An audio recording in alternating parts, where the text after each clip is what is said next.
మీకు ఈ వీడియో నచ్చినట్లయితే వీడియోని లైక్ చేయండి. ధాత్రి రౌడీలని కుమ్మేస్తూ ఉంటుంది. అప్పుడే కేదార్ దగ్గర నుంచి ఫోన్ కాల్ రావడంతో వెంటనే కిరణ్ మేడం సార్ దగ్గర నుంచి ఫోన్ కాల్ అని అనడంతో ఇలా ఇవ్వు అని ధాత్రి ఇయర్ పోడ్స్ని చెవిలో పెట్టుకొని మాట్లాడుతూ ఉంటుంది. ధాత్రి ఈ వంట ఎలా చేయాలో నాకు అర్థం కావటం లేదు అని కేదార్ అనడంతో అదేంటి కేదార్, నేను ఇన్ని రోజుల నుంచి నేను ఒక్కడనే వంట చేసుకుంటున్నాను, ఇది నాకు ఒక లెక్క అని అన్నావు కదా, మరి ఇప్పుడేంటి నన్ను అడుగుతున్నావు అని ధాత్రి అంటుంది. ధాత్రి ఇప్పుడు రివెంజ్ తీర్చుకునే సమయం కాదు, ప్లీజ్ ఇది ఎలా చేయాలో చెప్పవా అని అనడంతో నేనున్నాను కదా కేదార్, నువ్వేమీ టెన్షన్ పడకు, నేను చెక్క చెప్పేస్తాను, నువ్వు చెక్క చేసేసేయ్ అని ధాత్రి చెప్తోంది. అలా ఓ పక్క రౌడీలని కుమ్మేస్తూనే గుత్తొంకాయ ఎలా చేయాలో ధాత్రి చెప్తూ ఉంటుంది.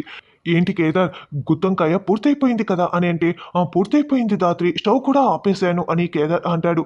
ఒక్క నిమిషం ఆగు, ఆ ఫ్రిడ్జ్ దగ్గరికి వెళ్ళు, అందులో జ్యూస్ ఉంది, గ్లాస్లో పోసుకో, ఇప్పుడు నువ్వంతా కష్టపడిపోయావు కదా, ఆ జ్యూస్ తాగుతూ రిలాక్స్ అవ్వు అని ధాత్రి చెప్తోంది. అలా ధాత్రి రౌడీలని కుమ్మేస్తూ ఉంటే కిటికీలో నుంచి యువరాజు చూస్తూ ఉంటాడు. అదేంటి వీళ్ళు ఇలా దెబ్బలు తింటున్నారే, ప్లాన్ అంతా కూడా పాడైపోయిందే అని యువరాజు అనుకుంటూ ఉంటే అప్పుడే పోస్ట్ మార్టం చేసే అసలైన డాక్టర్ లోపలికి వెళ్ళిపోతూ ఉంటే త్రిపాఠి అడ్డుకుంటాడు. నేను పోస్ట్ మార్టం చేయడానికి వచ్చాను, నా పేరు రాహుల్ అని అంటే ఇంతకు ముందే ప్రియా అనే డాక్టర్ లోపలికి వెళ్ళింది కదా అని త్రిపాఠి అంటే అసలు ప్రియా అనే డాక్టర్ పేరుతో ఇక్కడ ఎవరు డాక్టర్ లేరు అని అతను చెప్పడంతో అయితే లోపలికి వెళ్ళింది ఎవరు అని పదండి లోపలికి అర్జెంటుగా అని త్రిపాఠి కానిస్టేబుళ్లతో సహా లోపలికి వస్తూ ఉంటారు. మేడం మేడం వాళ్ళు వచ్చేస్తున్నారు, త్రిపాఠి వచ్చేస్తున్నాడు అని కిరణ్ చెప్తారు. రౌడీలందరూ అక్కడి నుంచి పారిపోయి ఉంటారు. అప్పుడే ధాత్రి యువరాజు డూప్లికేట్ బాడీని చూస్తూ ఉంటే అక్కడ చేయిపై ఒక పేరు పచ్చబొట్టుగా ఉంటుంది.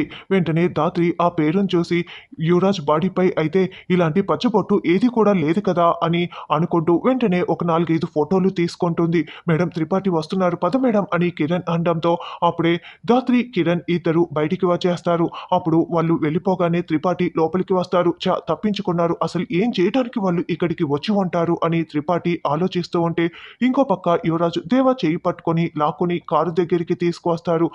యువరాజు నువ్వెందుకు కారు దిగి అక్కడికి వచ్చావు, కాస్త ఉండి ఉంటే నిన్ను కూడా పోలీసులు పట్టుకునేవాళ్ళు అని దేవా అంటే నేను రాకపోయి ఉంటే ఈ పాటికి నిన్ను పోలీసులు పట్టుకునేవాళ్ళు, ప్లాన్ అంతా పాడైపోయింది, వెంటనే బాయ్కి విషయం చెప్పాలి అని మీనన్కి కాల్ చేస్తాడు.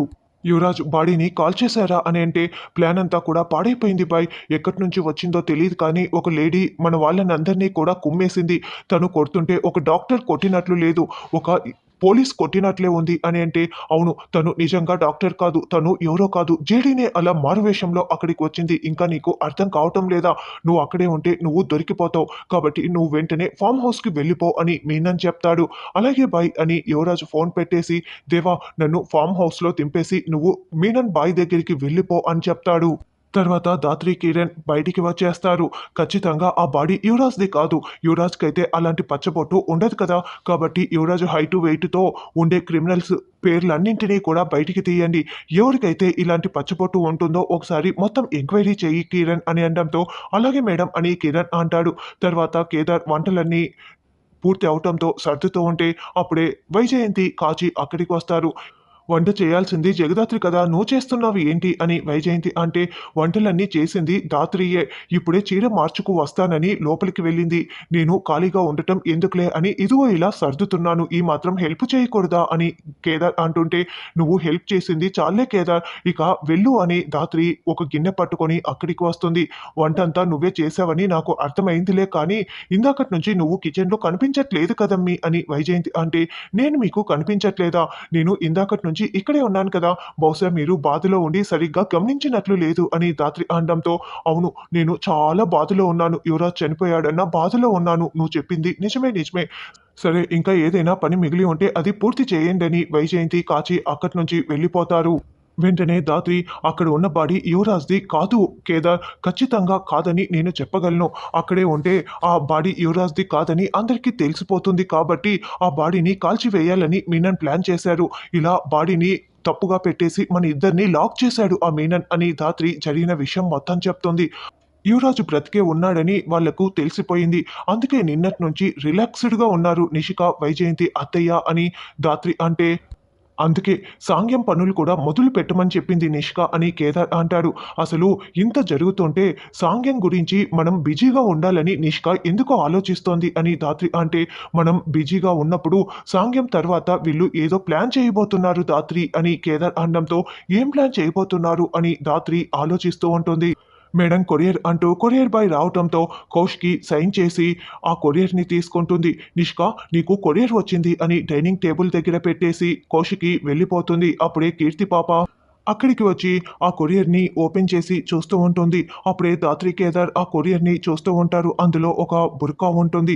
బుర్కా ఆర్డర్ చేసిందేంటి నిషి అని అనుకుంటూ ఉంటే అప్పుడే నిషి అక్కడికి వచ్చి, ఎంత ధైర్యం ఉంటే నా ఆర్డర్నే ఇలా ఓపెన్ చేసి చూస్తావు నిన్ను అని నిషి కీర్తి పాపని కొట్టబోతూ ఉంటే, నిషి చేతించు అంటూ కౌశికి అక్కడికి వస్తుంది. చిన్నపిల్ల ఏదో తెలియక చేసింది, ఇంత మాత్రాన చెయ్యి ఎత్తటం అవసరమా అని ధాత్రి అంటుంటే, అందరికీ ఆఖరిసారి చెప్తున్నా నా వస్తువుల్ని ఎవరు ముట్టుకోకూడదు, నాకు కోపం వస్తుంది అని నిషి అరుస్తూ ఉంటే అప్పుడే వైజయంతి కాచి కూడా అక్కడికి వస్తారు. నిషి అంటూ కౌశికి అరుస్తూ ఉంటుంది.